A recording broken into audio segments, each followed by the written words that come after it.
But yeah, what do you guys think about Aldeguer, like I said, Alex Marquez and the VR46 guys. I mean, I think it's a track that these guys have gone well at in the past, and can they? I mean, if I was them, I would all work together and try to get in Marquez in front of Marquez at different times of the race and see whoever can make it at the end makes it to the end. It's like a pincer maneuver into turn one. Exactly. Because you see that Bezecchi fight, you see Morbidelli fight, you see Digia fight, you see Acosta fight. We haven't seen Furman Aldeguer because he's just been further in the back, and Mark just had so much time in front of him that he hasn't been able to do that. We've seen Alex fight with his brother, but Alex he made one mistake, and that was that. He couldn't catch him. That's questionable. All right, Sir John, tell us what you think, and then Tyson, you can follow up after that. But yeah, what do you think about the other Ducati riders, and do they stand the shot? And also the riders I mentioned, because they've kind of been in front of Marquez in different sections of the race. I won't say they fought with him. Yeah, it's tough because I put up like the finishes for last year just to see kind of where everyone went at, and it's like you got Aprilia that finished fourth. Of course you got Pecco, Martin, Mark finished third. So it's questionable to me because it's like I could maybe give Bezecchi, like, just because he's on the road, give him the credit. Like, he's going to be up front at some point. So he's going to make a good, solid fight for it. And he does have a fighter spirit. He's not scared to light you up, so he will send it. DG actually finished well. He was top 5. He was in 5th, but he's also struggling on a 25. So it's like, how does that translate now? So all these Ducati guys that were out front last year are on 25s now, and they're struggling, except for Mark. That's where I feel like the other brands have a shot. You can see their Prius come up front. You can see the Hondas get back up there.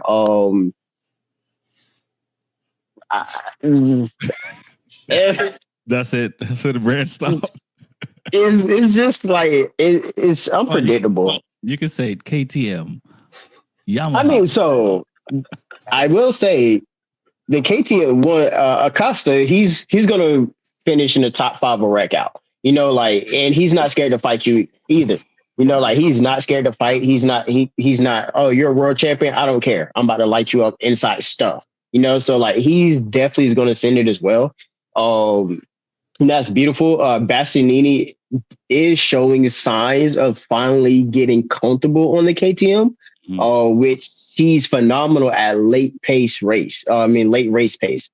He always comes on strong, and I'm starting to see that over the last 2 rounds. I think he started making strides. Then he one round he wrecked out, but still, it's starting to show that. Yeah, it's starting to show that sign of like him getting comfortable. And then we do have to say we do have Maverick, which is coming back. Granted, depending on his health and how he actually feels. This is a track to where he's fast at, so he could mix up the grid a little bit here and there. And if the stars align, he could be a threat as well. So there's a lot of, the KTM boys I can honestly see outrunning anyone on those ducks minus Mark. Yeah, I agree. Alicia Sparger is going to be in the race. I think that's his home track as well. I think he did well. If I'm not mistaken, he did well on the Aprilia in 23 there, I think. He won. It was last year. It was either last year. He won the sprint. He won the sprint. Okay.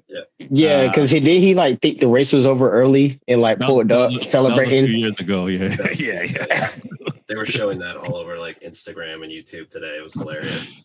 Yeah. But that's a problem too for the grid because Alicia at that track is fast. Yeah. So it's like low key, he could snatch one of those top 10 positions right from underneath somebody, like easy. Yeah, right from Pecco. Yes. Easy. Pecco, come on. Oh man, yeah, he could, and the Honda is in the top 4, top 6, so the Honda is definitely quick. But what are your thoughts, Tyson? You agree kind of with what Sir John is saying as far as did we miss anyone that can be competitive with Mark?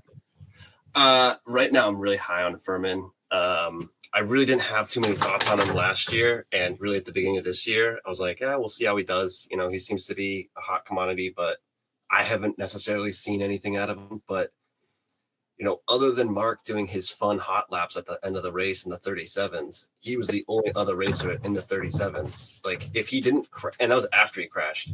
If he hadn't have crashed, could he have kept up with Mark? Could he have actually like pushed him into a couple corners? Like, I don't think he would have beat him, but I could see him making like a, you know, showing a wheel, and then Mark just being like, "Good luck next time, kid," and then like, you know, off. So yeah, I think if it was a video game and you could turn off tire wear, he would definitely beat Mark. But I think, you know, Mark has pretty much everyone's number, in the sense that, like, okay, I know this dude is fast because I see his times, and I got the data and stuff like that. But he's starting back here, and he already knows, like, all right, he's gonna have to burn. You know, he's gonna have to keep this pace to catch up to me. And as long as I'm ahead of him by a second and a half, I'm good.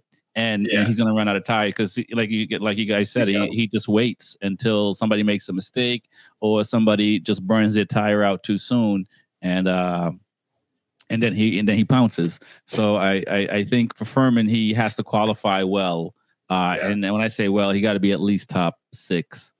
And then he's gonna have to just be calm at the beginning of the race. Though, like, he'll have some real good races if he can get tops, like first or second row qualifying. He's gonna have some good races coming up, and I think I think Ducati should be looking at him for some future plans.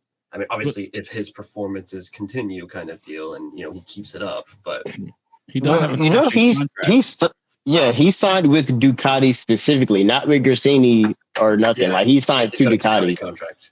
Yeah. So that's the interesting part, to where it's like they're planning on him being the star. Yeah, but that's just like his contract ends at the end of 2026, correct? Correct. Yes. So it'll be interesting to see what I think. You know, I remember. I think was it Bobby Shakes? I forget who said that. That, you know, Alex Marquez could get a factory seat, and then when he said it, I thought he was crazy. But then after seeing what Alex Marquez did, but you know, I think for next year, the factory seat is open for Furman or any other rider that does better than, I think, Bagnaia next year. Yeah. I mean, I would love to see Alex doing better. I mean, he's obviously in second. He's doing a great job this year. It's the best he's done in MotoGP or whatever. Yep. But much like Bez or Frankie or Vinales, like, you got to put a whole season together. You know, like, you can't just have 5 good races and then the rest of them mediocre. Like, I don't think that performance, like, if you can pull out another second next year, I say Ducati probably looks at him realistically. But other than that, I doubt they're actually looking at him for a realistic contract on their team.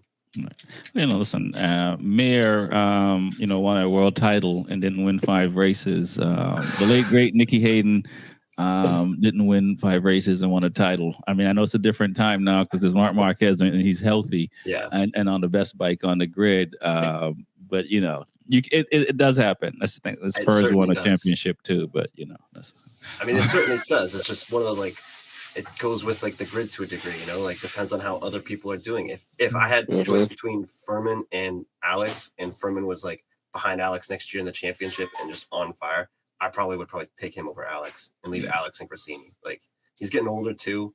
I mean, he's not ancient or anything, but you know, what is he, 29, 30? Right. Yeah. And I think Furman is a better rider than Alex, in the sense that I think Furman, to me, and I've said this on air, Aldiger is a better rider than Acosta, because when Furman was in the European Series on a Moto 2 bike and Acosta was in Moto 3, like, he was nasty on that European Series and stuff like that. And you know, even his first year in Moto 2, Furman was nice. And then once he got that Ducati contract, it was almost like all of a sudden, you know, he was, you know, taking days off, it felt like, and in Moto 2, you know what I'm saying? Which, if you signed him, I know you're trying to save your body for MotoGP, but like, you signed to Moto 2, so you know what I'm saying? Like, he should have showed up last year in Moto 2, and I think he kind of just, you know, way to I don't go. know. He made mistakes, was kind of doing silly stuff and stuff like that. Towards even after Ducati announced that, because he forced Ducati to say he had the factory contract at Phillip Island, and so when that happened, and after that, he just kind of, like you just got rich and just started partying and having fun, and just not taking it seriously. So it's good to see him, being competitive now, and he's a rookie, and which is really also impressive. It's good to see that year was just kind of what it was, but at the same time, I think the team from last year didn't get the Furman that Grassini's getting this year. Yeah.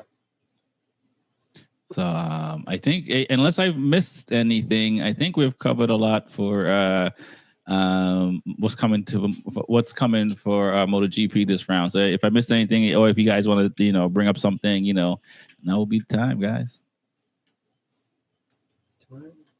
We'll see what happens. I like that. I like that. Definitely see what happens.